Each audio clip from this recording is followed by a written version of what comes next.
ചേട്ടാ, നാളത്തെ പണിമുടക്കിനെ പറ്റി എന്താ അഭിപ്രായം? തികച്ചും അവസരോചിതമായിട്ടുള്ള ഒരു പണിമുടക്കാണ് നാളെ നടത്താൻ ഉദ്ദേശിച്ചുകൊണ്ടിരിക്കുന്നത്. കാരണം എന്താണെന്ന് വെച്ച് കഴിഞ്ഞാല് ഒത്തിരി പേരുടെ ജോലിയും അവരുടെ ഒരു വരുമാന മാർഗമാണ് ഈ ഒരു ഇതിൽ കൂടെ നഷ്ടമായിക്കൊണ്ടിരിക്കുന്നത്. അപ്പൊ ഈ ആഘോഷിക്കുന്ന പിള്ളേരൊക്കെ അവരൊക്കെ ഭയങ്കര ഹാപ്പിയാണല്ലോ. അതൊക്കെയാണ്, അത് ന്യൂജൻ 2K പിള്ളേരാണ് എന്നേ പറയാനുള്ളൂ. അത് ജപിച്ചേട്ടാ ആഘോഷിക്കുന്നില്ലേ? ഞാൻ ആഘോഷിക്കുന്നുണ്ടെങ്കിൽ പോലും ഒരു മിതമായ രീതിയിലാണ്. അത് പരിമിതികളുണ്ട്. കാര്യം എന്താ വെച്ച് കഴിഞ്ഞാല് ഈ പറയുന്നത് നമ്മള് ഈ ജോലി എടുത്തിട്ടും പണിയെടുത്തിട്ടും വേണം ഈ കുടുംബം എന്നുള്ള രീതിയിൽ നിൽക്കുന്ന ആൾക്കാരുണ്ട്. പിള്ളേരാണ് നിർമ്മാദിക്കുന്നുണ്ടോ? നിർമ്മാദിക്കുന്നുണ്ട്. അപ്പൊ അതാണ്. എന്നാലും ഇത് വേണ്ടി വരുന്നില്ല എന്നുള്ളതാണ് ഈ ഒരു എന്താണ് പണിമുടക്ക്. ഇപ്പൊ ഞങ്ങളുടെ പാർട്ടിയാണ് ഭരിക്കുന്നതെന്നുണ്ടെങ്കിൽ ഈ ഒരു ഇത് നമ്മൾ അനുവദിച്ചു കൊടുക്കില്ല. ജയ് കോൺഗ്രസ്, ജയ് നാളെ ദേശീയ പണിമുടക്കാം. അതിനെ പറ്റിയുള്ള അഭിപ്രായം എന്താ? പറ. ക്യാമറ. ഞാനൊരു സാധാരണക്കാരാണ്. എനിക്ക് ഹർത്താലിനെ കുറിച്ച് ചോദിക്കുകയാണെങ്കിൽ വളരെയധികം ഹാപ്പിയാണ്. എനിക്ക് ഹർത്താലിനെ കുറിച്ച് ഹർത്താൽ എന്താന്നുള്ള ഇപ്പോഴത്തെ ജനറേഷൻ അറിയണം. അവരാണ് അർമാദിക്കുന്നത്. ഓക്കെ. ജെഫിൻ ചേട്ടാ ഇതിൽ നിന്ന് വ്യത്യസ്തമായിട്ടുള്ള നിലപാടാണ് സ്വീകരിച്ചത്. നാളത്തെ പണിമുടക്കിനെ പറ്റിയുള്ള അഭിപ്രായം എന്താ? പണിമുടക്ക് ശരിക്കും പറഞ്ഞാൽ നമുക്ക് ആവശ്യമില്ലാത്തൊരു സംഭവമാണ്. കാരണം ജനങ്ങളെ മടിയന്മാരാക്കുന്നതും അർത്ഥമരാക്കുന്നതും ഈ പറഞ്ഞിട്ടുള്ള സമരങ്ങളാണ്. ഇപ്പൊ നാളെ പണിയില്ലാത്തത് കൊണ്ട് ഞാൻ ഇവിടെ നോക്കിയേ കുപ്പി കൈയും പിടിച്ചോണ്ടിരിക്കുകയാണ്. അതൊക്കെ നോക്കി, ഇതൊക്കെ തോന്നിയാസങ്ങളല്ലേ. ഇതില്ലായിരുന്നെങ്കിൽ ഇതിവിടെ നിന്ന് നടക്കൂ. അല്ല, ഇവരെല്ലാം എൻജോയ് ചെയ്യുമല്ലേ, ആഘോഷിക്കുമല്ലേ പണിമുടക്കായോണ്ട്? എൻജോയ്മെന്റ് ആയിട്ട് ഇവിടുത്തെ ആഘോഷിക്കട്ടെ. ഇന്നൊരു പണിമുടക്കിന് ആഘോഷിക്കുന്ന നമ്മള് അപ്പൊ എല്ലാവർക്കും ആഘോഷിക്കാൻ പറ്റത്തില്ലല്ലോ. അത് ആഘോഷിക്കരുത്. പണിമുടക്ക് നമ്മൾ ഒരിക്കലും പ്രോത്സാഹിപ്പിക്കരുത്. പിന്നെ ചേട്ടൻ ഇവിടെ എൻജോയ് ചെയ്യുമല്ലേ? ചേട്ടൻ എൻജോയ് ചെയ്യുമല്ലേ ഇവിടെ? ഞാൻ എൻജോയ് ചെയ്യല്ല. പണിമുടക്കിന്റെ സങ്കടത്തിൽ വേദനിച്ചാണ് ഞാൻ ഈ കുടിക്കുന്നത്. വേദനിച്ചോ പണിമുടക്കിന്റെ? ഒരു നേരത്തെ കുടുംബത്തിൽ പണിയില്ലാതെ എന്റെ സങ്കടം ഞാൻ എവിടെ തീർക്കുമെന്ന് ആഘോഷിച്ചിരിക്കുമ്പോഴാണ് ഇവരൊക്കെ പിള്ളേരൊക്കെ എൻജോയ് ചെയ്യണല്ലോ. എന്നിട്ട് എൻജോയ് ചെയ്യണോ? ചേട്ടൻ എൻജോയ് ചെയ്യണല്ലോ. അവരെ സങ്കടം തുള്ളി തീർക്കുകയാണ്. മനസ്സിലാക്കേണ്ടത്.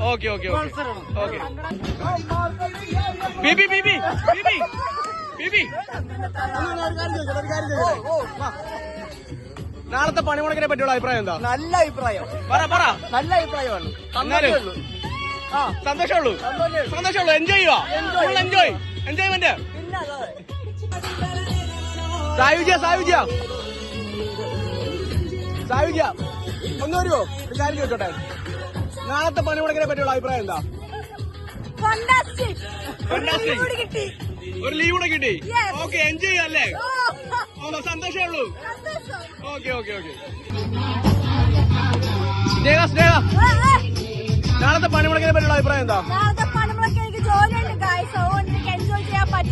നാളെ ജോലിയുണ്ട്. അയ്യോ, അത് എവിടെ സ്ഥാപനം?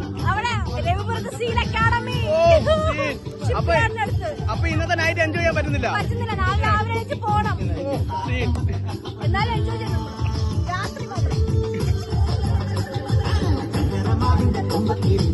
ഹർത്താലിനെ പറ്റിയുള്ള അഭിപ്രായം എന്തിന്റെ? സന്തോഷം മാത്രമേ ഉള്ളൂ. എൻജോയ്മെന്റ് ആണ് ഫുൾ ടൈം. അമലേ അളയെന്ന് വന്നേ. അളയെ നാളത്തെ പണിമുടക്കിനെ പറ്റിയുള്ള അഭിപ്രായം എന്താ? നാളത്തെ പണിമുടക്കില്ലായിരുന്നെങ്കിൽ നമുക്ക് ഇവിടെ ഇങ്ങനെ ആഘോഷിക്കാൻ പറ്റില്ലായിരുന്നു. ഓക്കെ.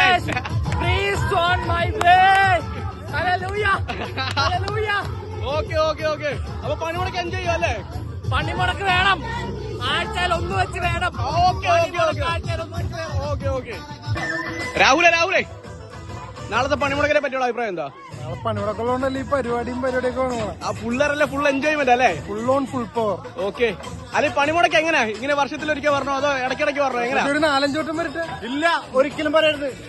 ഒരിക്കലും വരാൻ പാടില്ല. BJP-ക്കാരുണ്ടല്ലോ. എന്താണ് പ്രശ്നം? പണിമുടക്കിനെ പറ്റി സംസാരിക്കാനാണ്. പണിമുടക്ക് എന്ന് പറയുന്നത് പണിമുടക്ക് വേണം. ആഴ്ചയിൽ ഒന്ന് വെച്ച് എല്ലാ പാർട്ടി ആഘോഷിക്കണം. ഇവിടെ പണിമുടക്ക് നടക്കുന്നത് കണ്ടോ കൂട്ടരെ? ഇവിടെ എല്ലാരും മടിച്ച് പറ്റാണ്. എന്തിന് ഈ പണിമുടക്ക് വെച്ച് ഞങ്ങളെ കൊണ്ട് കുടിപ്പിക്കുന്നു? നിങ്ങളോടാണ് ചോദിക്കുന്നത് സർക്കാരെ, എന്തിന് നിങ്ങൾ ഞങ്ങളെ പണിമുടക്ക് വെച്ച് കുടിപ്പിച്ച് കുടുംബക്കാർക്കും വേണ്ടതാക്കുന്നു? പിള്ളേർക്ക് എൻജോയ്മെന്റ് ചെയ്യാണ്ട. ഇതേ പോയി ഒരു പിള്ളേരും ഇവിടെ എൻജോയ്മെന്റ് ചെയ്യുന്നില്ല. അവരുടെ സങ്കടം അവർക്ക് നാളെ ജോലിയിൽ നിന്നുള്ള സങ്കടം അതാണ് ഇവിടെ തുള്ളി തീർക്കുന്നത്. ഓക്കെ ഓക്കെ അതാണ് തീർക്കുന്നത്. ഓക്കെ